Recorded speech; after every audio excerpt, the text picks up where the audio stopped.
You're listening to Dead Air Podcast, part of Splatterpictures.net.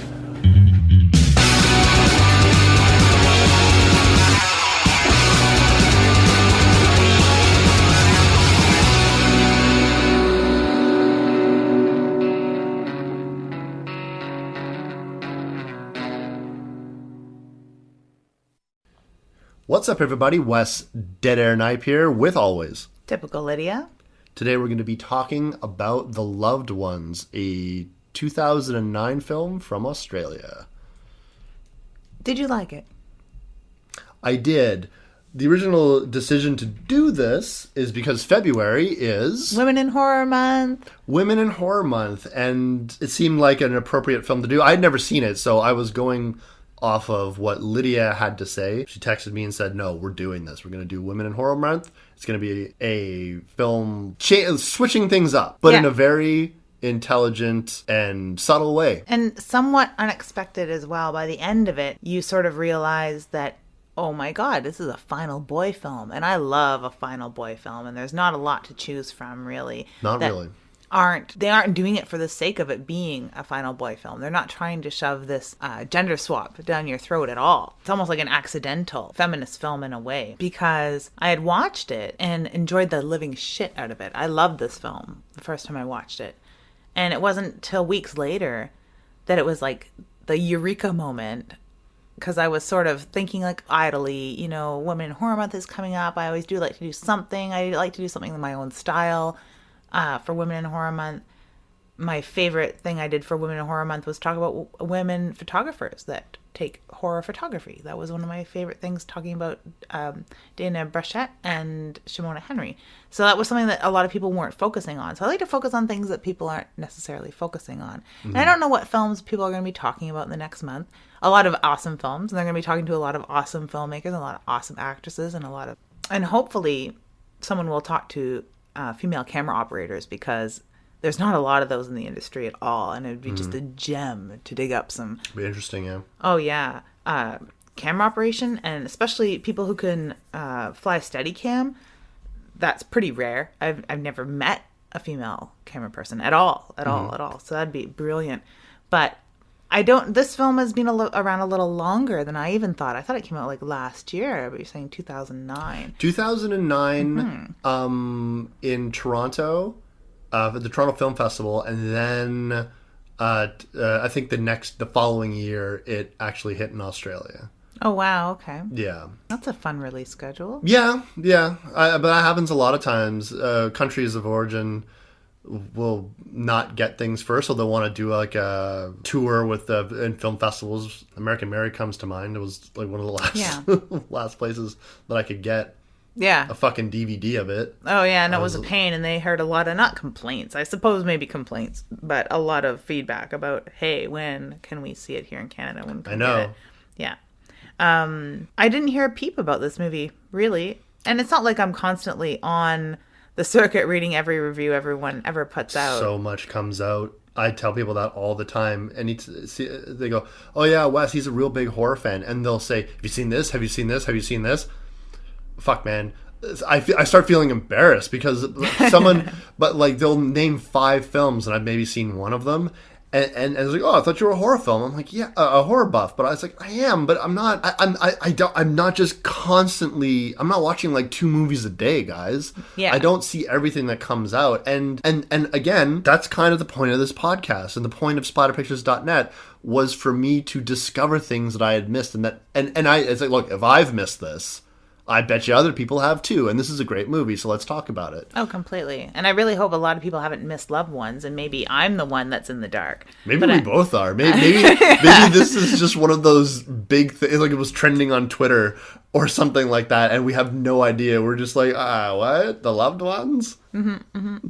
Yeah, and I stumbled upon it on Netflix, like anyone stumbles upon anything on Netflix. And seems to be a trend. I think like three or 4 of the episodes we've done so far are just random Netflix finds. Yeah, totally random. That's why I do want to dig more into our collections. You have a vast personal collection of plastic. Of plastic. Yeah, I have a hidden collection of plastic down there. Yeah. Yeah. No, my horror movie collection is quite big. Again, a lot of those were donated to me by the good readers of splatterpictures.net or the good listeners of the Dead Air podcast. People are very kind with those donations, and I did promise that 100% of all donations that go to the site go into us talking about these movies. And they do. Yep, they Which do. is perfect that way. And I'm glad that you have a vast collection, because you've got some real gems in there, even to the point that when something is on Netflix or on a streaming service, or like a Crunchyroll comes to mind, even though I haven't utilized it for the podcast yet. If my internet doesn't work... If your internet doesn't work, or if we're not too sure if it's going to work... Yeah, then I'll Wes bring to the rescue. Yeah, I'll bring the hard copy. In which reminds me, I got another shipment from Amazon coming. New horror films. Yay! Excite.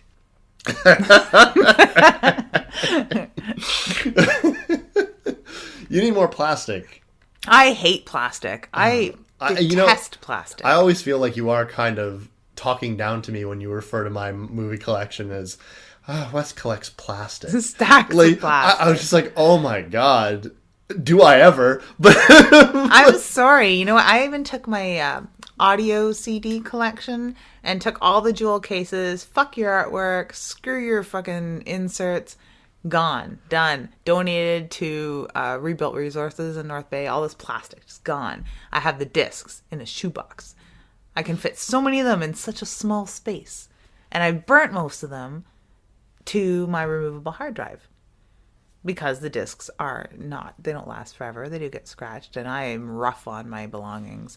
So... Them being in a jewel case will make sure that they don't get scratched. Fuck your jewel cases.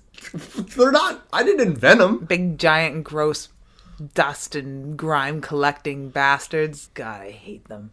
I don't have that kind of room, man. Yes, you do. No, I don't. I want a nice, vast, clean, echoey, empty apartment. If it weren't for all these things in here, it would be just like that. You always want to make it seem like someone's just moving in or just moving out. Oh yeah, that'd be brilliant. That'd be brilliant. Or I've cleared the entire... My favorite is when I've cleared the entire downstairs for a photo shoot. And it's all like swept and mopped and empty and clean and echoey. That's my favorite. Jewel cases would just screw that up. Don't tell them that the basement is the photo shoot area. Everyone thinks that's where I live. I meant this downstairs. Oh. Yeah. Not that downstairs. Not our deep, dark pit. Yeah. There's a deep, dark pit in the loved ones.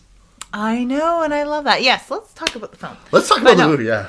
Yeah. The basic plot of this film is we are open to a small town that is just getting ready for its senior prom.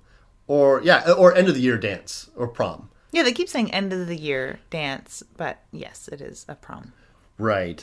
These two friends, one with a girlfriend, one without, asks out, the one without a girlfriend asks out this gothy rocker chick. She says yes. The main character, was it Brent Mitchell? Mm-hmm. Brent. He gets asked out by this sort of weird nerdy girl, or I don't know if she's a nerd, but she looks like the girl from Napoleon Dynamite. Yeah, she immediately reminded us of her with her awkward look and her too pink shirt. Yeah, the way she was dressed and everything. Dead eyes, and awkward, sort of staring off to the side. He has a girlfriend. He says no. I guess politely as possible. Just sort of says no. Sorry, I'm going with so-and-so. So-and-so. And then we're off. Sort of back way up, at the very start of the film, there's a scene that we've seen a lot. Two people driving along the road, Brent and his dad. His dad's rocking out. And they're complaining about music. All of a sudden, there's a fucked up, shirtless, mutilated guy in the road. And they swerve, car accident. There's been lots of films like this, starting out with finding the stranger on the road. Sometimes the stranger is dangerous. Yeah. A lot of the times it is the previous final girl. Mm-hmm. But this is a boy. And it cuts from that, and then we're sort of into the story. Yeah. So a few months later, we find out that Brent's father died in that accident. And it was weird that they never addressed. He saw a guy on the road that was all fucked up and mutilated. Did no one? What was that? Where did that guy go? Yeah, and he remembered him enough that, like, flash forward way until the end where there's some sort of memory of that. He did see him clearly enough. It wasn't like he doesn't remember that moment, and it's not like he doesn't remember how awkward the guy, or like not awkward, but like odd the guy looked. He wasn't just a regular guy. He certainly wasn't waving his arms like, "Oh no, don't hit me, please." He was stumbling around bloodied on the in the road. Definitely memorable, definitely noticeable. He definitely noticed him. But they don't really talk about that at all. They don't really talk about the months in between, because there was a huge personality shift in Brent. Because when you see him at the beginning, he's a pretty happy kid, and he's a good relationship with his dad. There's a lot of good relationships with parents in this film. But he goes from a short-haired, learning to drive, happy teen to a long-haired, drug-using. And that's made apparent within the next 5 minutes after that cut from a few months later. That he's, we don't know if he's having trouble in school or anything. At least he still has a girlfriend. That's a good sign. Yeah. But he's doing drugs and maladjusted and become quiet and withdrawn. He's a cutter. And he's a cutter. He is a cutter. He keeps a razor blade around his neck and... very apparent mutilation scars on his legs. Yeah. I thought it was his torso. Was it his torso? On his side? Yeah. No, I thought it was on his leg. Oh, okay. So the kid's definitely got a lot of issues. Maybe it is on his side. Sorry. I think it was. All the rampant shirtlessness going on in this film. There's so much shirtless dudes. Yeah, there's some shirtless dudes, shirtless ladies. Yeah. There's a lot of shirtless. So if you like that sort of thing. Yeah, there's all kinds of shirtlessness. Which I do. Yeah. Totally. Now, the story takes an abrupt change from where we're kind of watching these two guys getting ready to go to the dance to now Brent is rock climbing, or sort of. Is he? Yeah, he's rock climbing. He's a little bit out of sorts because his mother has made it really clear that she's not like. At first, you would think because of the way that him and his girlfriend talk about this standoffish attitude they have about Brent's mother, that they're thinking like, oh, maybe she doesn't like the relationship, maybe she doesn't like the girl, or maybe she's like an abusive drunk or something. Yeah, there's something that he doesn't want his mom and this girl around one another, which we find out is completely opposite. What it really is his mom doesn't want him to get in a car. His mom doesn't want him to drive. His mom doesn't want him to be in a car with a inexperienced driver, and she's a new driver, and that's really all it is, and it's all to do with the car accident. So there's not harsh words, but it is a really painful conversation they have, although very, very short. There's a lot of subtlety and subtext, and these lines are really power-packed. In every scene in this film is really power-packed with like really small visual cues that are just this wallop you with story. Which is awesome, and it's never overwhelming, and it's never too subtle, and it never shoves things down your throat. Really, there's only one or two things that we'll eventually get to that where I find a little too subtle, but the conversation they have is basically, I don't want you to get in a car with her. How are you getting to the prom? Take a cab. And that upsets him because he's like, basically calls his mother out and says, do you think I killed Dad? Yeah. A horrible conversation, happens in very few lines, and it sets up. It explains his attitude, explains so much right there, and it sets him up for where he's going to go, which is rock climbing. A really beautiful, powerful scene. It was very, very well done because you... And here's why. A lot of times when I see films where the final girl or the final boy, whoever ends up being the person that survives this ordeal. Yeah. If any, but most of the time there is. There's, through the terror in which they're experiencing through torture or whatever, they find the will to survive, and they sort of metamorphosize into a stronger being. And there's tons of artsy examples of characters birthing My favorite is still Hell's Run Red when she comes out of that can of gore. The can of gore. And then so she is awesome. no longer like a victim. She is now, I am kicking ass and taking names. Completely empowered, rebirthed.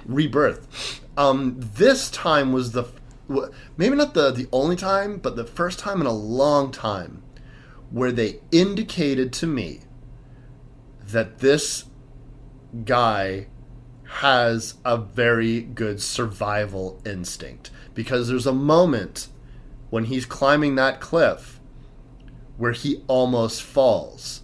And despite his despair, despite the fact that he's self-cutting and lives in this misery and extreme guilt from the death of his father, and you think that maybe he's suicidal, maybe He's definitely out there to test his will. He definitely is. And he has that moment where he's hanging off the cliff almost in a meditative state, and you're wondering if he's imagining what it might be. What if I just let go all this misery I'm feeling? If I were to just let go of this cliff right now, all my problems are gone. But in that moment where he almost does fall, no, I want to survive. I want to live. And he makes himself, and he wills himself through strength to get back up to safety. And so I love that scene, because it really, and so it made his turn towards the end of the film completely believable. It wasn't like, well, where are these hidden reservoirs of strength? Why was he like, why can he all of a sudden survive? Why, you know what I'm saying? Like, yeah. it showed his will to live was really strong despite his despair. Yeah, and I just not out of character at all. And they established that pretty quickly. It does the rock climbing scene happens pretty quickly into the movie. Oh, yeah. It's like less than 15 minutes in, I think. I think I talked, I talked about it longer than I think the scene actually is. Yeah, it's true. Which is my talent. And they're really good. There's a lot of things. This is a good example of that too, where they just really power pack a scene. There's not even any lines in that scene. There's nothing but him and a rock face, really. They don't do flashbacks. They don't do voiceovers. They don't do any of the, I don't want to say cheesy techniques, but they don't rely on any other technique other than just him and the rock at that point, and what you already know about him. It is really good. So right after that scene, we're right into the horror. He serves to put him out and vulnerable in the wilderness alone. And alone, and he gets chloroformed and dragged off, and we don't see by who. We later find out that he was taken by a creepy old guy, Daddy Stone. Who is the father of Lola. Was it Lola? Lola, yes. Lola Stone. Princess Stone. Lola Princess Stone. Who was the girl that asked him out. Yeah, the girl that we thought looked like the girl from Napoleon Dynamite. The dorky little quiet thing. They may look a little similar, but the stark difference is the fact that she's insane. Oh, completely. She's like completely insane. That meek kind of almost like that geeky, awkward girl in the hallway does not exist. Yeah. A girl who is just a control freak and needs to control her family, needs to control the situation that she's in, and needs like rewired Stepford wife run amok. She's like this really fucked up 50s mom in the making. Yeah. Yeah. They don't beeline for the obvious, I feel, in how her character is played. There is the most sexual thing about it, honestly, seems to be the subtle implications of incest within the family. But they don't out and out say that. I mean, Daddy Stone is quite meek by comparison. He seems to kind of just do whatever she wants to make her happy. Yeah, and it's almost a shame. There's two scenes at least where he seems awfully ashamed about her behavior and him partaking in it. Yeah. Yeah. The one at the very beginning when she's getting changed and he's present. And but as you pointed out, ashamed enough to feel ashamed and to act ashamed, but not ashamed enough to look away. Yeah. Yeah, or leave the room. So there's a part of, it's weird. It's very, very weird, where it almost leads me to believe that she has coerced him entirely into what their relationship has become. Yeah. Although there are other clues to the contrary, true. which is the state of her mother, who is there. Yeah. I love her mother. Referred to as Bright Eyes. Yeah, I didn't think it was her mom until second viewing. I didn't catch that. Again, you blink and you would have missed the reference to it. Yeah. Right? And that's not... there was lots of things where I feel like if I was watching it alone and my attention waned from it for a second, I would have missed a big plot point. Yeah. The idea behind this is she has captured Brent, A live boy, Woo! To essentially be her date. There is tons of evidence to support that this is a reoccurring thing. She picks out a boy at whatever school, or I guess the school, it's a small town, so I'm guessing the school. Yeah, the only school, probably. Yeah, over the years, like since she was little. Yeah, she's got a scrapbook with photos, and she's got like almost kind of typical photos of me and my friends when I was 6 years old, of, you know, us sitting there with a birthday cake, and yeah, except one of them's tied to a chair. At first you get the idea that she might have killed them all, and certainly probably some of them died, but there's all this weird stuff going on. It's very ritualistic, but and so first thing they do, they'll tie him to a chair, and then they inject into their... I didn't know what they were doing, and you said it was bleach. Yeah, it's like Clorox. It's the blue bottle. I don't Yeah. even know if we have them here, but it's well, obviously in Australia, but reminds me of things my British friends would have in their home. Clorox, not Javex. Into the vocal cords with glee. Something that probably really hurts, but it basically disables someone from being able to really speak. Yeah, that's the very first really messed up thing that she does, and with that really messed up look on her face. She's pretty stoked on being able to inject his throat with bleach. She's pretty stoked that his heart is still beating. That's like, I think, her only expression of any actual feeling is that she's glad that her dad chloroforming him didn't kill him, and she's also very glad that she gets to shut him up by injecting his throat with bleach. And the dad and her in this conspiratorial teamwork kind of fashion that they pull off, this like daughter-daddy team, as soon as they inject them, they're all declaring, "We can't hear you." And it's hilarious because you're like, they've definitely done this before, and they're definitely getting a kick out of this. Oh yeah, it's horrible. And honestly, once that happens, Brent, I think the actor's name is Xavier. What was it? Xavier Samuel, who does a really great job, by the way. Oh yeah, brilliant. Everybody really does a pretty good job, but I really liked him in the movie. He that's his last line. Yeah. In the entire film. Here we are again with non-speaking roles. Non-speaking roles, but it's awesome. It really gives someone an opportunity to act without words, which is, that's it's a lost art. So it's cool when you see it done well. Mm-hmm. And so you kind of go through. I think his only other word in there is toilet. And you can hardly hear him say it. Yeah, you can hardly hear him say it. Yeah. And when he's screaming, even his screaming is very hushed. And you want to know something? I was like, I'm so glad that his screaming is hushed, because let me tell you something. And this, going back to a lot of these types of horror films where somebody is getting tortured and there's a lot of screaming, I can sometimes find it very grating to listen to.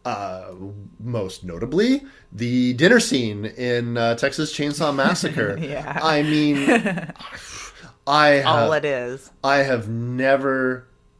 you know what? Yeah, I'm going to stick to that. I have never heard screaming like that in any horror film that went on for so long. Like, I was gonna say, like, maybe the chick in Jaws 2 that just won't stop screaming every time the shark shows up. But I'm thinking, no, I'm gonna say that the Texas Chainsaw Massacre takes the cake for screaming, and I was like, oh, that's just.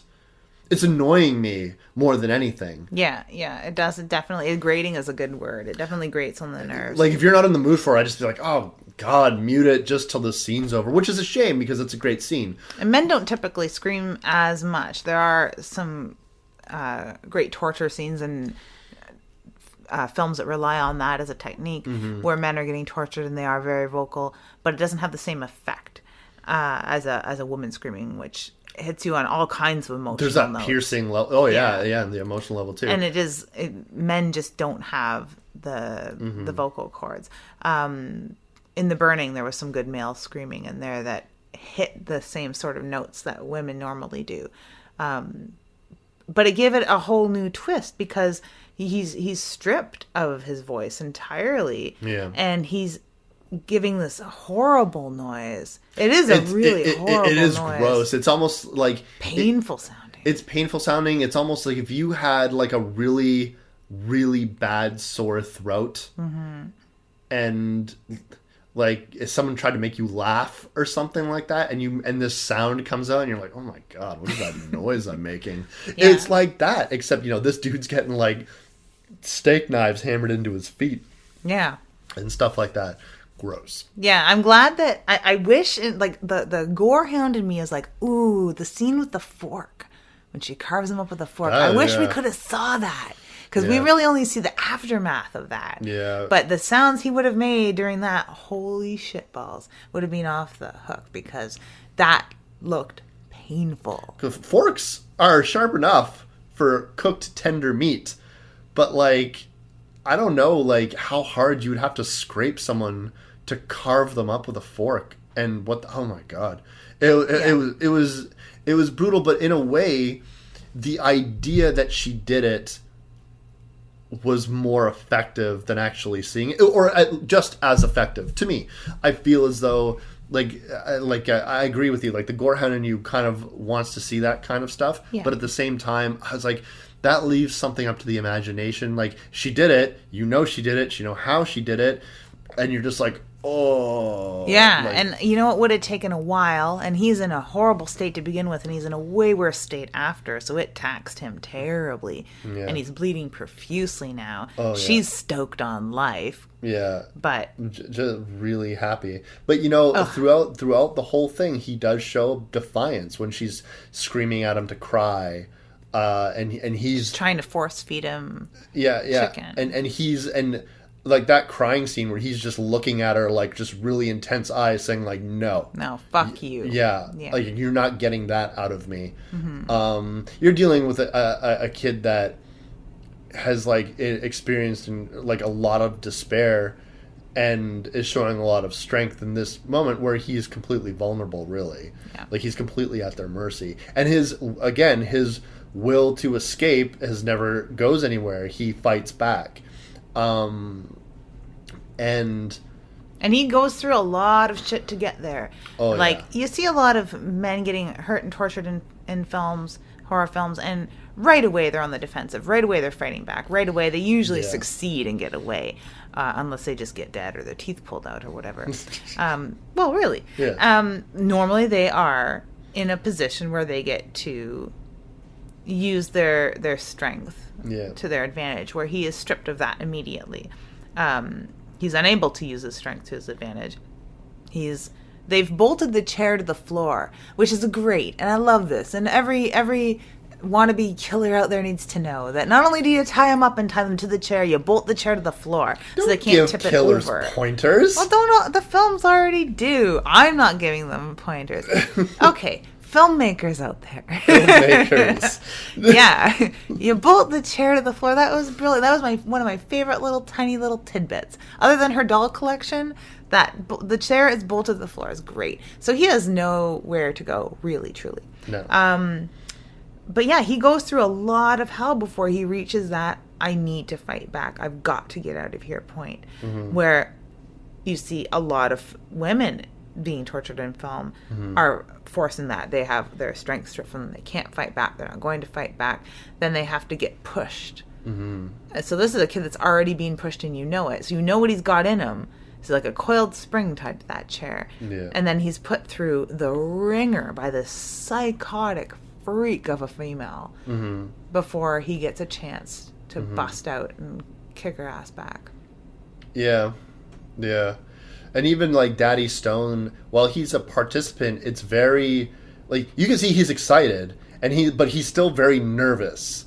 And also he doesn't seem to like the fact, again, hitting on that incest. He doesn't seem to jealousy hits. He doesn't seem to like that she's giving all this attention to him. But again, he's like he literally does whatever she says. And but it's crazy because the performance given by Daddy Stone is really terrifying in the sense that like he's just like he is like Coiled Spring applies to him too, where he is just on the cusp of losing his mind. And honestly, when Brent first gets away and climbs up to that tree, the giddiness and the excitement, the energy that he explodes with to go after him and chuck those rocks and all that kind of stuff, like it really it was really intense. It was something to see for sure. Yeah, it is that thrill of the hunt scene too. Another thing with the camaraderie between the daughter and daddy duo. Yeah, I hate them. I hate love them. I don't want to admit what their relationship is because it's never made 100% perfectly crystal clear, thank God. No, but they don't. No, when they do corner him outside, it is a lot like and I figured the only scene that really reminded me of it was the Run Rabbit Run scene out of House of a Thousand Corpses, right, where Otis and Baby are basically chasing down what turns into the final girl, and there is that sort of thrill of the hunt teamwork going on there, and the real thrill, and they are giddy with anticipation of catching this person. They know they're going to catch them because they're on their turf and they're playing by their rules. By the time Baby catches up with her, it's the same sort of look that Lola has when they've finally got Brent falling out of the tree like a sack of potatoes. Yeah. Where you lost your shit laughing. Like, we might have well been watching Three Stooges. You thought it was just so funny, and I like it's just he hit it so hard, and in the way that you would least want to land on a car and then the ground. Like, it reminded me of like a YouTube video where we're just like, because he lands like worst fails, yeah, face first, almost feels like he bends back the wrong way and just flops on the. It was like a Family Guy skit where like somebody falls in like one frame of animation, like like. I think it threw the movie into a bit of relief, because this movie goes for it, man, and there is not an ounce of real levity. Apparently that's what saved it from the equivalent of an NC-17 rating, was a bit of that comedy. The comedy that contains in it, that levity just toned down the amount of violence and gore. And do you think that's why they kept cutting back to Rosencrantz and Guildenstern there in the car? Yeah, I think so. You know, the first time I watched it through, by the end of it, I thought that they would give scoop out a little more storyline with them too. The goth girl and the prom boy. Yeah, Jamie, I think his name was Jamie and Holly. Yeah, that's it. Yeah. Holly Valentine. Holly Valentine and Jamie. Holly Valentine sounds like such a made-up name too. Anyways, I love it. No, it's good, especially for a goth chick. And she was gorgeous. Oh yeah, she really, really was. But they kept cutting back to this scene without much storyline at all. No, it's like these two kids are getting drunk and stoned. Period. And they're getting drunk and stoned, and then they go to the prom like they were supposed to, or an end of year dance for like 10 minutes. They dance. She starts giving him a handy J on the dance floor, and then they go back to his car and have sex, and then he takes her home. Like, really, nothing happens. Their whole night, nothing really happens. I was wondering if this is what I was wondering when I was watching the film. I wonder if if the director and the writer, James Byrne or God, what was his name? Byrne part's right. Sean Byrne, excuse me. Sean Byrne. Who's got no other films to his credit. He was they're feature lengths. Yeah, no feature lengths. Yeah, which I hope to God this guy makes more films. I want another one. I want something else. Yeah, totally. Yeah, because this is great. Written and directed, and it's this great. Come on, man, keep going. It's great. I don't care what it is. You can write and direct and film whatever you want. I'm in. I'll watch it. Yeah, but anyways, I thought that maybe the point of this was to show two different couples going to a dance. Yeah. One has a typical. Well, these two, the It's Holly, only slightly delinquent. It's only slightly. Yeah, it's only slightly delinquent, but whatever. They're young. They're going to the end of year dance. Like Holly is definitely a very damaged woman, but at the same time, once you learn the source of that, it makes a lot of sense why she would be so upset. Like at all times, just like a general funk in the distance that she has with her parents, but anyways, the point is, and then on the other hand, you have the more traditional, maybe a more traditional couple, boyfriend and girlfriend, going to the end of the year dance, who start the day with the exact same expectations and end in a completely different place. And they kept, so for all this torture and pain, the mother's worried. His girlfriend who was meeting him at the house, he's not there. Where is he? Nobody knows where he is. They're freaked out. They're scared. They're sad. What's going on? Brent's getting tortured, is fighting for his life. Then we keep cutting back to the two people that are having a typical. Yeah, the way that his prom night should have went. It should have went. Completely normal. Yeah. There's even scenes where they are cutting from one to the other where you're almost confused which one they're at. And they're panning down from the glitter ball. Yeah. And you're like, okay, is this going to be their living room or kitchen, dining room, whatever? Because they've decked out their whole house as an end-of-year dance. Yeah. In what I think is just a permanent end-of-year dance. It's got a glitter ball and lights and garland and things like that. Very prom night in the house kind of thing going on. So when they're panning down from that glitter ball, you're like, oh, is this in the dining room again? And it pans down over the crowd of students at the actual prom, and you're like, oh God, forgot that prom was actually going on. That's terrifying. I was wondering if that had something to do with it. Yeah, it must, but you'd think they'd spend a little more time not driving that home, but spending a little more time on the normalcy to really draw that contrast into a really stark comparison instead of just kind of peppering it in through there to the point you almost forget them. Well, I was wondering, like, are these two gonna stumble upon them and come to the rescue? When are they gonna converge? Like, what? Yeah, that's what I was waiting for the stories to converge, and they never did. It was just, and I was like, all right, fine. I mean, I'll take it. We find out that also, I guess, in the connection is not only are these people friends and they know each other, but Holly's father is the local flatfoot, the local cop. Yeah. And we find out that Holly's brother went missing. And it's made clear, but subtly clear. And I wish they would have spent a little more time making clear, because the first time, like you said, if you blink, you miss it. Yeah. And I did blink, and I did miss it the first time. Yeah. Or I wasn't sure. I had an idea, but I wasn't sure that in the beginning, the stumbling, bleeding gentleman that runs Brent and his father's car off the road turns out to be Holly's missing brother. So he must have stumbled off into the field and died. Yeah. Or something, because Lola makes it clear that he was the one that got away, and they assume that he died. Yeah. So we're to assume that he died because no one ever found him. He remained missing.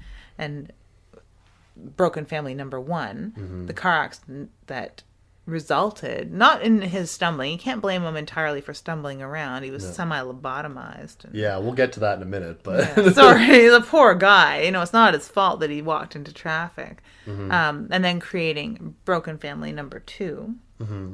With the death of the father in the car accident. And it's interesting because you both have situations where children are in one form or another blaming parents for not or like one, Brent feeling incredibly guilty. He was the one driving and feeling like his mother is blaming him. Holly, more than likely, like blaming her father for being the cop, and he can't figure out where his own son went. Yeah. So you have like these really lyrical plot points that, again, they are very subtle. You do have to pay attention to the film while you're watching it. Really cool. It's easy to get distracted with the amount of times you have to look away. I mean, when she drinks that cup of milk and you see that gummy, slimy, gross spit in her mouth, I just about want to puke. Yeah, I could tell that they were having some fun with those roles, because like they were going pretty big in some scenes where they were just like really, really frantic and excited, which is fine. So the movie takes a really weird people under the stairs type turn. I don't mean to bust out that one from that's ago. Fine, because it totally is. And I mean, the only other correlation is Deadites in the cabin basement. Deadites in the cabin basement, but or zombies in the basement if you're going to go Dead Alive. Dead Alive, yeah. So you have they open up this trap door in the living room, and within it is a pit, and you don't see what's in the pit. You just hear these horrible noises. When it first happened, Wes looks at me like I have an answer, and I'm not telling. Like, what is this? But it's like the great old ones, and I shrug because like fucking Narlu Thortep's down there, like. Yeah, totally. That's what it. Because, mind you, at this point you're a little more than halfway through the film. You're already completely fucking traumatized. Yeah. Because this girl scares the fuck out of everybody. There's no one that wouldn't be afraid of this psychotic... Oh my gosh, she's a she-devil. She's beyond a she-devil. Yeah. She-devils look at her and go, ah! And it's messed up because it's like, you're not even clear what she wants. And you're trying to wrap your head around the relationship with her father. Yeah. Yeah. Because it's like, so are you saying you want a boyfriend, but you're not, like, there's no point... I would buy that more if she brought him over there and then he didn't like her and then she decided, well, now I'm going to do this stuff. Yeah. But it was like from the moment he got there and got, like, she kidnapped. She must already know. She's been through this. She's played this before. This isn't her first rodeo. But like, is it just like I'm going to pretend like we're together and then I'm just going to kill you because I really love my father? Like, I'm not. I don't know. Yeah. But so what they do is, apart from torturing them and doing that specific thing with the vocal cords so they can't yell, they do this weird sort of lobotomy, and I'm not a doctor, so I don't know what this would do or how they figured out you can do this. I don't even play one on TV. But I do like serial killers, and Jeffrey Dahmer was trying a similar semi-lobotomized kind of tactic with cutting a hole in people's skulls, and he was pouring bleach into them at first. Okay. Now, it's a lot more subtle, the tactic that they were using with boiling water. So what they would do is they would take a drill and drill the center of their forehead, which... Again, there's an old woman that's with them, or older woman that's with them, that has a mark on her forehead. Bright eyes, yeah. Bright eyes is what they refer to her as, and I was actually going to ask you. I was like, "What's with the mark on her head?" I wouldn't have told you. Did she fall down the stairs or something? And then I was like, you know what? I'm sure it'll explain itself. They drill the head, and then I guess they get the boiling water, and then they pour boiling water from a tea kettle into the hole, and I guess that makes them kind of brain dead, like not dead, but like just kind of like, zombie is not the right word, but kind of. Yeah, it's the idea that you'd want from the older traditional mythological zombie cane farming zombie. Yeah, it definitely seems like higher brain functions are taken away, where it just rattles your brain a tiny bit enough to have your brain scrambled, so you're not going to be able to string thoughts together coherently anymore. You're more or less a zombie. Yeah. Mentally. Yeah, and so like in this pit is not monsters or creatures or anything like that. It's other survivors, ones that have been captured lobotomized, their vocal cords stripped essentially, Yeah. and then put into this pit where they're treated like animals. And you would have to assume that some of them have probably been there for years. Like some like some of those images were people who were children, and so now they've grown up in this pit. Now you don't know if those ones are still alive. You don't know who's who. You don't know what's what. Yeah, and there's like what is there 3 of them? 3 of them, yeah. 3 of them in the pit, and she shows you a scrapbook of, gosh, like maybe 10 gentlemen, 10 maybe a dozen dudes. So if there's only 3 of them in the pit, and she's already said, like, she alludes to one of them as boring and the one that got away. So she probably has like her little stories for each of them. Yeah. And the ones that were very, very young, she was probably inexperienced with this whole technique of kidnapping, torturing, and keeping boys, which is just so but these horrible. It's crazy, and these boys have basically they're feral. They're animals. They can't speak. They've been in the darkness for so long, and they're starved. They're all emaciated. I always find one of the more fun explanations for people who you keep in your basement as animals like that, why they're not all there, not only because they've been tortured and traumatized. They're feeding them roadkill. And if you're eating like rodents and stuff like that, you would get that mad trapper's disease. It's rabbit fever or whatever you call it. It's from eating too much rabbits, too much wild game, or especially if it's raw.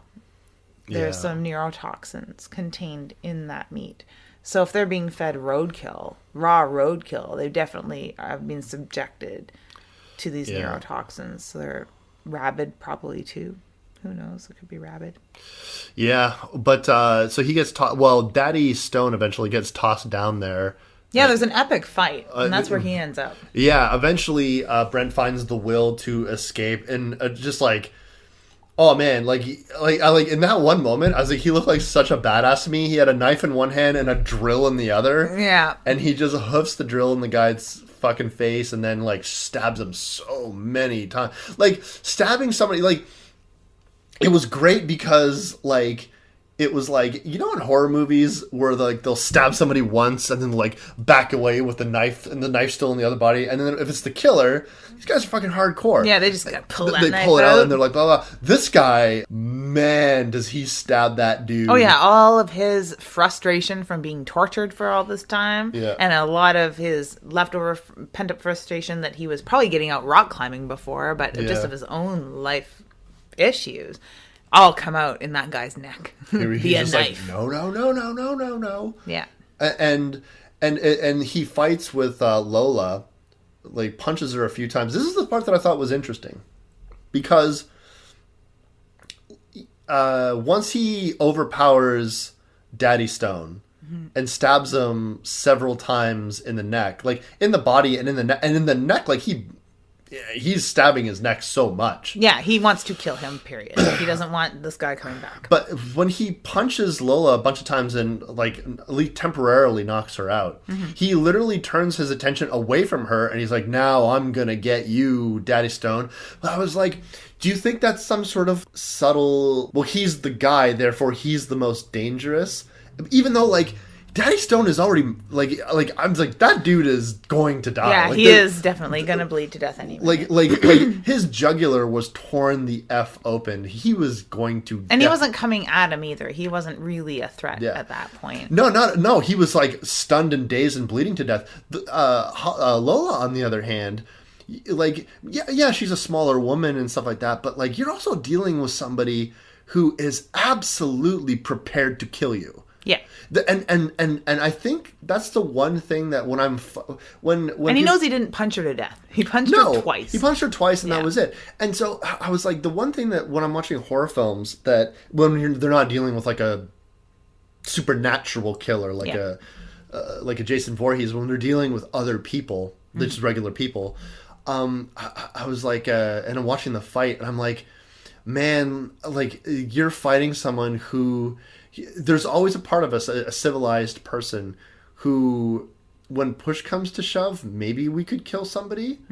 But for me personally, I don't think I could. I mean, I've never been put to the test. I don't want to know, but I don't think I could. And so I feel like if someone was come at me with the intention to kill me, with the absolute intention to kill me, I feel like the person with the intention to subdue is at an extreme disadvantage because someone's willing to do something to you to end your life as opposed to like, well, I'll just try to restrain them. So I feel like a fight between someone like Lola would be terrifying because like even if you're bigger than they are and you could throw your weight around a little bit, like they are going to kill you. Need to kill her. It's like she will bite your throat out, man. Like, you know what I'm saying? Like, this is someone who will rip your eyes out, who will bite your throat out, that will choke you to death and not think twice about it. What I love is that you're already convinced of that by that point in the film. Yeah. And you don't even need to see the rest and where it's really shown and where she shines. But so like you alluded to the fact that maybe he doesn't want to punch her out because she's a girl. He's already been given shit by Daddy Stone about hitting women. That's why he had his feet nailed with knives to the floor because he had hit a girl.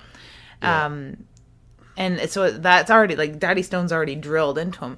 I think a lot of what it is, why he so abruptly subdues her for the moment, and he knows he's only subdued her for a moment. He knows that he didn't punch her to death. He knows that she's probably going to get up any minute. He knows that. Also because she's a fucking psycho. He punches her twice, knocks her out. I don't even think she goes limp. I think he just like stuns her. Yeah. And then gets back up and turns on Daddy, who's not coming at him, who's not really a threat. I think what I thought in that immediate moment is that he is blaming a lot of Daddy Stone for the way Lola is. He's been to school with this girl. He's thought of her as like this meek little thing, probably all through school, because this is their final year. This is their graduation. They're graduate. They're old. They're like 18, 19, whatever. The look on his face is like, you bastard. Yeah. Sort of look. I wish that he had a line or two there. Oh, wow. Sorry about your throat, sir. Yeah. But I think that he really wants to dispatch Daddy entirely for the way that Lola is. Yeah. Yeah. Maybe. I mean, that's... Yeah, I could see that.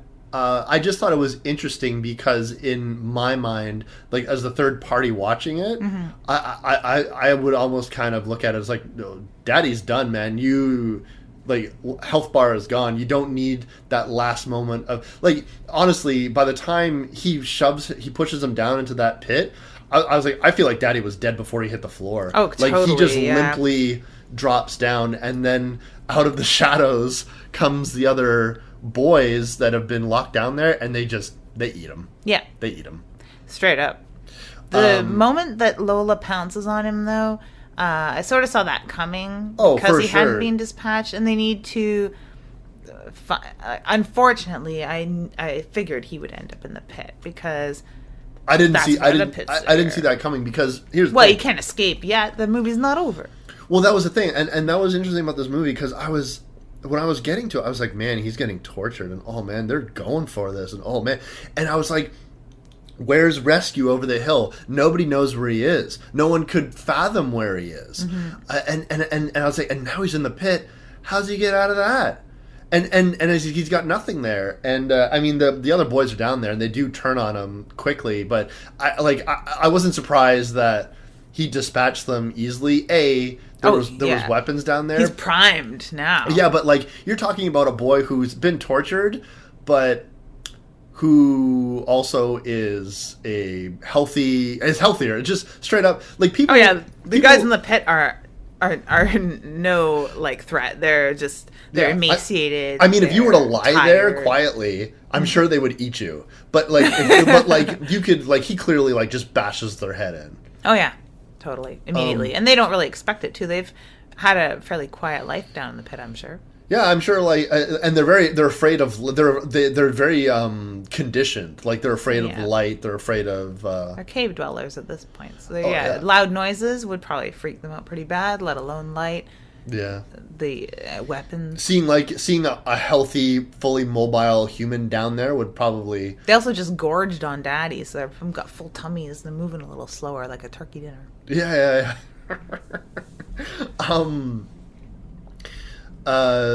It was so I was wondering what I was like, how are they doing this, like what the fuck's going on?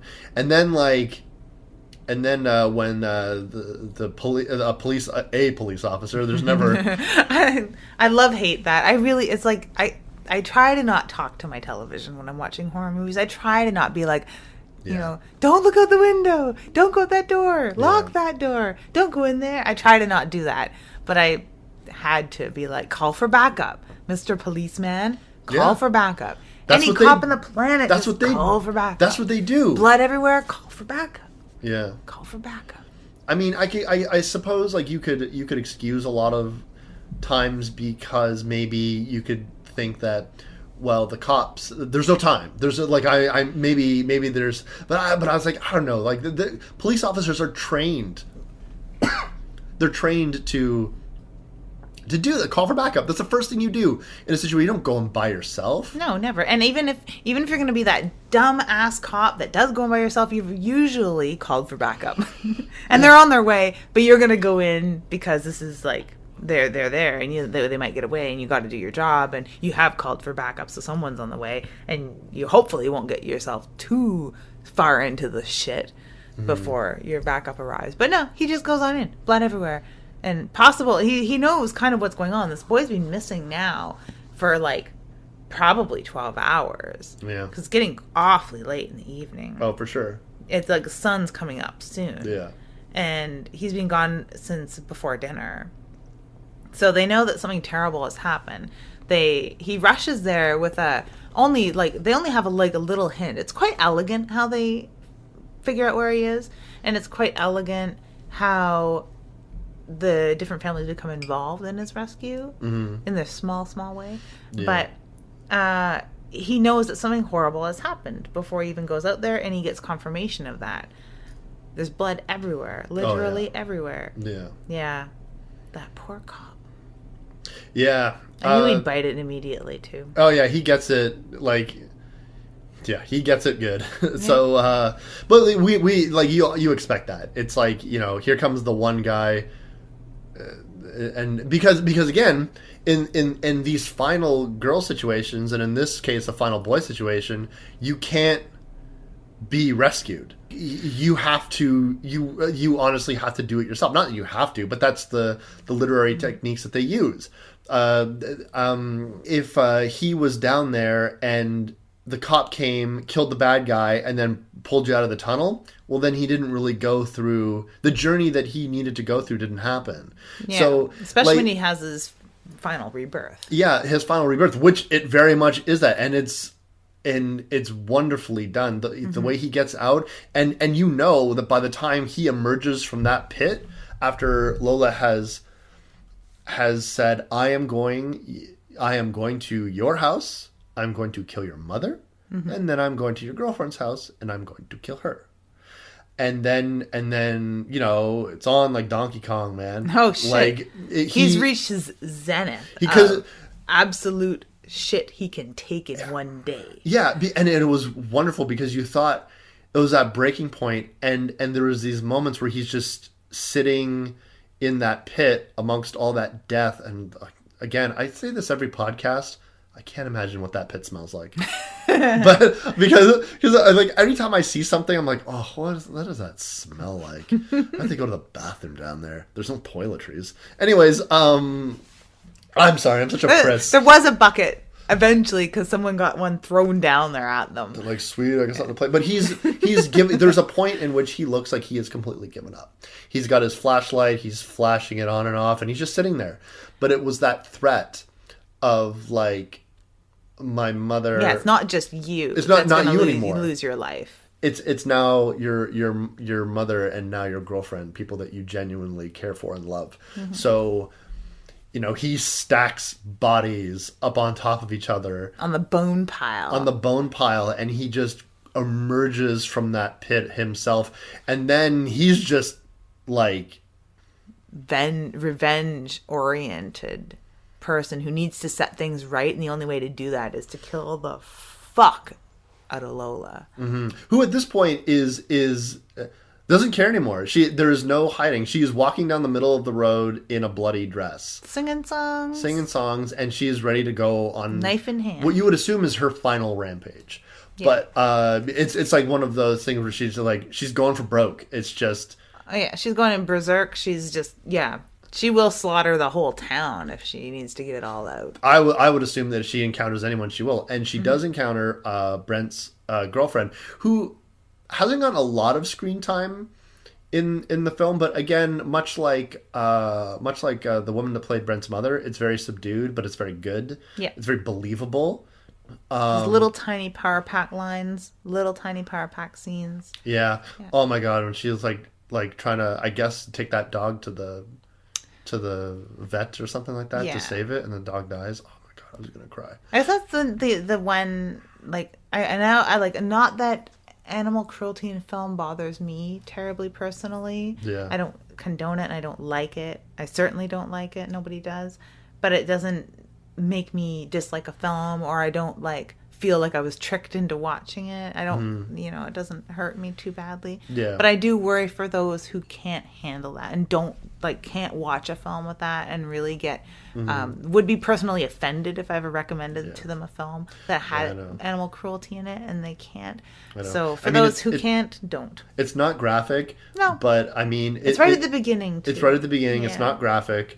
But I mean, like, the dog, I was watching, I was like, okay, the dog's okay. It's an acting dog. It's acting. It's okay. This dog is fine. But like, I felt so bad. I was just like, oh man, I'm glad it wasn't like an elevated emotional state, because I might. And I'm not even like, I'm usually okay, but for some reason I was like, oh, it's so sad. It seemed like such a good dog. It was such an awesome dog, and there was like a scene right immediately preceding that was just like, oh man, that dog's the best. Yeah, I know. Yeah, that's what it was. I was like, oh, that dog's so nice, and then like, oh, that dog. It does play an important plot device to immediately relay to you who it is you're dealing with. Some really heartless, cold, oh my god, fucking killers, and also indicates that he didn't just run off. No, there's no way he just ran off. Something is up. And it gives that immediacy to Brent's family and girlfriend that something is dreadfully, horribly, terribly wrong, because the best dog in the world just came back with a head wound. Alone. No, absolutely. So, oh my god, we were calling the rocker chick Holly Valentine. She was Mia Valentine. Holly was his girlfriend's name. Oh my god. Well, here we are. Mia and Jamie. Yeah, Mia and Jamie. Sorry, everybody. Whatever. This is my first day. No, but Holly is a girlfriend played by Victoria Thane. Who we've been referring to at this point up until now as the girlfriend. I know. So I guess it doesn't. I guess it doesn't really matter. Well, they don't use their names nearly enough. That's the thing. At this point, Lola is probably like exhausted, freaked out. She's like at the peak of madness right now because her father's been killed. She killed Bright Eyes. Like basically her plans. This is not how this goes. Oh yeah, no, she's pissed. So she has a really frantic fight, and I feel like Holly really, like, considering the fact that you're driving, someone shows up, bloody dress, flail at you, knife. I was like, handles it pretty well. Like, is fighting for her life, gets out to the road, and then starts to run. And then in comes Brent and just mows Lola the fuck over with his car. Thank God, too. Yeah. And then she gets in the car and is terrified about what she sees. Like, at first she doesn't even really recognize him. Oh yeah, no, he looks fucked right up. Yeah, he's covered in dried blood. He's filthy. He's got a horrible scar on his forehead now because getting drilled in the forehead. Yeah. She's just as terrified. She's almost more terrified seeing him and seeing someone she loved and cared about put through that sort of torture Yeah. just because you can tell a lot of what he's gone through by the way he looks and the way he smells. Because I'm sure he smells horrible. He probably does. Yeah. So she is like way more horrified on seeing him and reacts way more terrified and just recoils and almost can't stop exclaiming, like screaming and making horribly scared, weird, weepy noises. Like, Then when she saw Lola, because when she saw Lola, she was just like, the fuck? I need Yeah, I to know. fend this off. Oh my God. Yeah. She wasn't terrified, and Lola is pretty much just as bloodied and messed up. Yeah. Especially with her lovely bloody nose that she's gotten. She did get cracked in the nose. I like that she doesn't clean herself up either. No. Because you know what? Some girls, don't look in a mirror 24 times a day. She spends a lot of time in the mirror getting ready for her A lot of sparkles, prom, a lot of quote pink, a lot of unquote, prom. sparkles. A lot of pink, really nicely done nails. She matches. Things match a great eyeshadow. But she doesn't fawn over her appearance for the rest of the film. Oh my God, she doesn't give a shit, It's totally not on her radar. What's on her radar is Brent being a lobotomized boyfriend doll zombie. Yeah. That's And all she cares about. And then all she cares about is getting bloody revenge. I did dig that the fact that like once her game went horribly wrong, it wasn't enough. It was like, I'm just gonna kill you. That's not enough. I need to hurt you in a way that she's probably never had to do. Yeah, like a 2-person radius, man. I'm gonna Yeah. I'm gonna fuck your life up, even though you can't even witness it, because apparently in her mind he's forever in the pit, like the other boys being forever in the pit. I like they didn't really sexualize any of the girls. Even the sex scenes weren't sexualized. Like they were sexy because there was naked humans and stuff. Any of this and the sexual content wasn't overly sexualized. But again, it's really natural. Like all the women in this film had complete agency. They wanted to have sex and they controlled when that happened. The women were the ones that like Holly, for example, was the one that gave the clue to get the police officer there. I mean, all the good that he did, but some good. He tried. Some good, so like it's important to show. Like, there was competent women in the film. There was well written women in the film. Brent's mother we haven't talked about, but it was well, we talked a little bit, but like it was a very believable. Oh yeah, and she had, for the very minimal lines, she has a lot to say with her eyes. Yep. In the few scenes that she's in, but an extremely complex character. Yeah. For just what little tiny amount that she's actually in the film and what little that she brings to the story. Yeah. But like she is just as an important player as anyone else in the film. The idea that this is a woman who you look at her and you could see. Just like a completely joyless woman. We don't get to spend any time with her before her husband would have died. Not at all.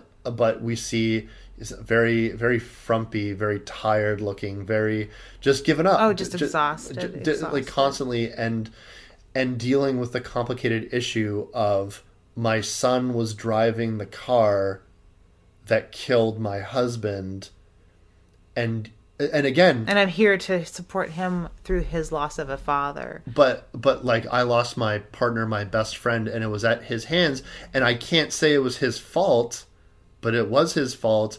And even Holly, his girlfriend, asked him, like, "Do you blame him?"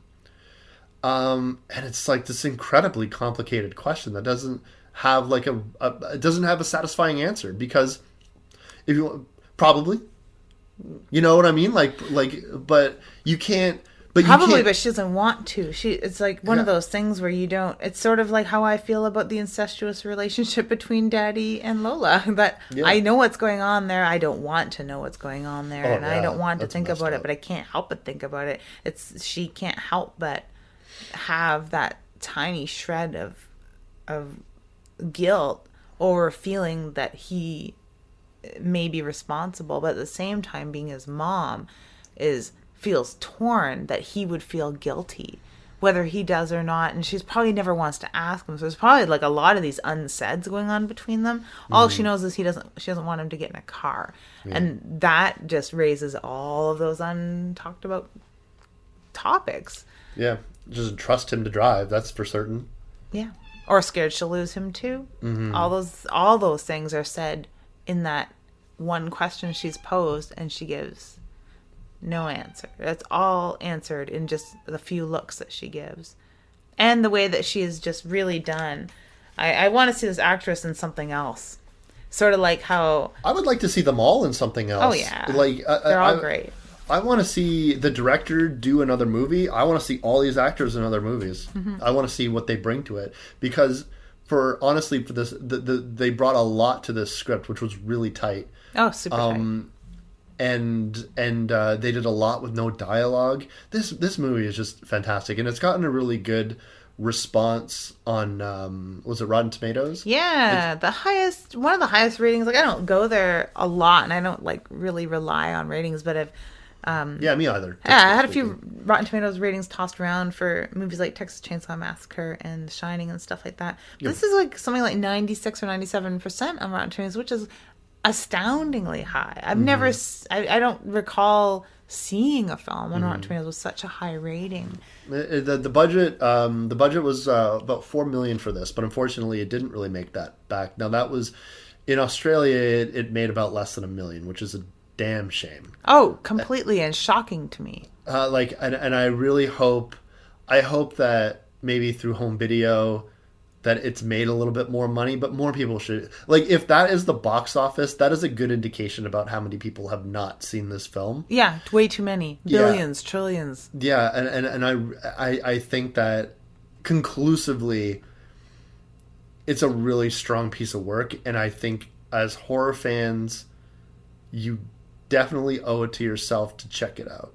Yeah, if you're one of those people who are turned off by film that you would term maybe torture porn, you've watched one too many Saws and Hostels and you don't like that, or you've just like you've learned that you don't like that, probably sometimes because the storyline ends up being incredibly bleak. Yeah. Usually the torture porn, and I really don't like using that term, but it's all I got right now. But yeah. I know it's one of those things that I don't. I like torture porn. I don't like when people call it torture porn. I don't like revenge porn. I don't like any time when that term is thrown around. Not because I have a problem with porn, but because I have a problem with the implication that you're only looking for a money shot and you're only looking for instant gratification of violence. That's not. No. I just feel like that's not fair. It's not that we need that sort of torture-heavy horror as a payoff for us. We want that torture-heavy horror to be the payoff for the storyline. We want it to really, touch us and drive us home. It's not that we're desensitized. No, we can watch films with very little to no torture or gore action at all and get the same sort of payoff if it's written really, really well. A really good torture-heavy horror has a really strong storyline that gives us, it's easier for us to put ourselves in that person's shoes because we're seeing all of this horrible torment that they're put through and what strength is tested, and then to see it come out of someone who's almost reduced to almost nothing.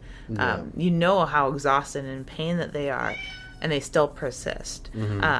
A good example of something, if anyone's ever gonna rail on torture porn and then go watch Die Hard or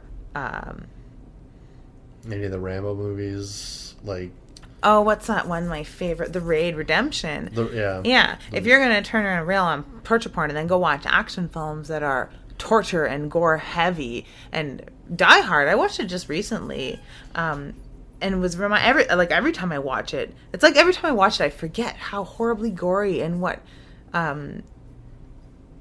strength is tested. Within him, like really, that's what the payoff is. The payoff isn't getting to see all that blood spilled. The payoff is that all that blood was spilled, and they still keep coming at it, and they still get out of their situation. But a lot of those stories are really, really bleak. And the gore is prevalent, but it's not over the top, and it's never gore for the sake of gore. There's really reasons for every single thing. Once you learn that there is a process to this, and I suppose because I remember asking when I was watching the film, I was like, what is her fucking end game? Like, what is she doing? Wasn't it fun to find out? Wasn't it interesting? People under the stairs. So basically what you're saying is that violence and gore in service to the narrative of a film like this is going to elevate everything. The violence is necessary to push the story forward, to focus on this guy's journey, and to delve into the psychology of this woman, and for you to realize how incredibly twisted and sick she is, which I think that they really accomplish well. It's not without rhyme or reason, too. There really is well-honed reasons why she's doing everything that she's doing.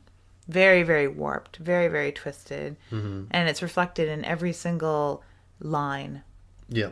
I can't help but wonder, like, what do you do after he'd been through all that? Like, what's your next step? You just, like, I guess you go to the hospital. Oh, shit, man. Oh, yeah, that's immediately where, like, you know, when they go to the mom's house, it's like, the girlfriend should be like, we need to go to the hospital right now. Call police. Yeah. To go and rescue the police. Yeah. Yeah. Now, he needs some sort of, like, maybe reconstructive surgery. Maybe I'll leave all its little scars and big scars to remind him what he'd gone through. Maybe he will find the Men in Black to wipe his memory. I wonder if he sees his friend, it's like, he was like, hey, man, like, how was your night? I fucking got to, like, I got high and drunk with that hot goth chick, and we fucked, and it was great. And saw his dad, and he's like, yeah, her dad's dead now, and I had a terrible night.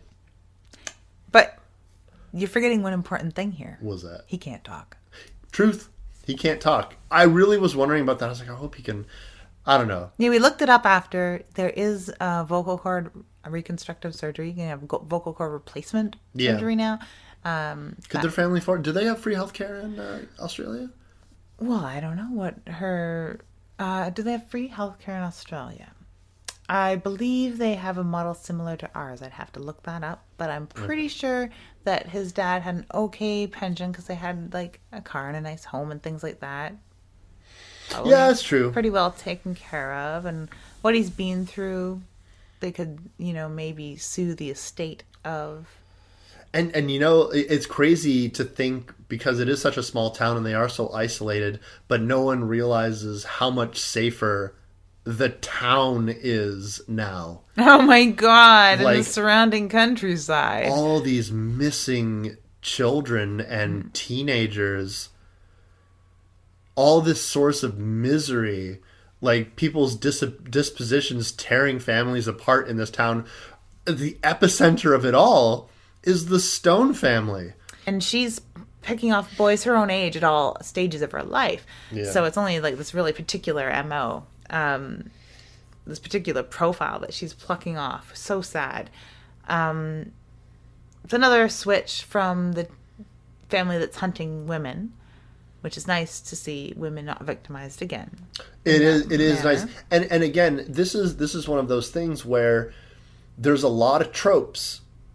There's a lot of tropes in this film that are just being gender reversed. I don't think these things are flipped. It's not like, hey, let's take this and flip it. We'll take this and flip it, and then we'll see what happens. It's all due to the central thread of the story. Yeah. Just because of Lola, who she is. All these things just sort of fall into place. Yeah. They wouldn't make sense any other way. Yeah. So yeah, across the board, everyone does a great job. This is a great film, and you should check it out. Mm-hmm.